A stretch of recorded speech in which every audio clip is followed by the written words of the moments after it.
Сәлем достар, қалайсыздар? Көңіл күйлеріңіз қалай? Камераның алдында Юлия from Казахстан, которая жаждет научить вас читать по-казахски.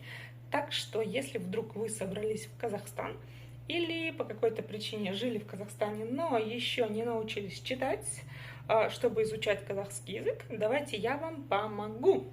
И сегодня у нас с вами очень маленькое словосочетание, которое вы научитесь читать, и шаг за шагом, степ-бай-степ, вы научитесь читать по-казахски, а затем сможете приступить к его изучению. В общем, поехали. Сегодня у нас с вами новое выражение. Ұлттық банк. Ұлттық банк. Банк национальный. Ұлттық банк. Ну и как вы помните, каждое наше слово мы должны разделить по слогам. Ну, слогов, кстати, здесь будет очень мало. Первое слово «ұлттық» делится всего лишь на два слога. И как же это прочитать? Первое – «ұлт». «Ұлт» от слова «нация», да? «Ұлт». Чтобы прочитать букву «у» с черточкой снизу, это твердая буква в казахском языке. Так вот, чтобы ее прочитать, нужно за основу взять букву «о» обыкновенную, но прочитать ее очень и очень коротко.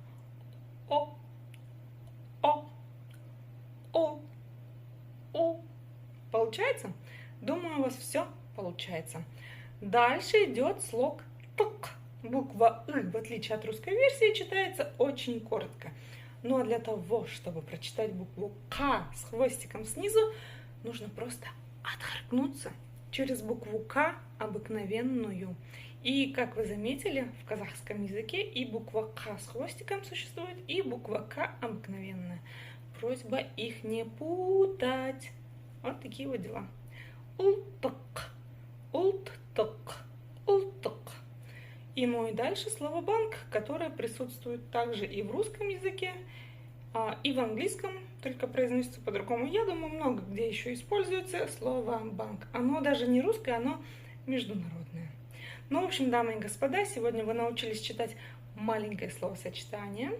И шаг за шагом, просматривая мои видео, вы научитесь читать по-казахски. Ну, в общем, все. С вами была я, Юлия from Казахстан, которая болтает без умолку. И увидимся в следующий раз.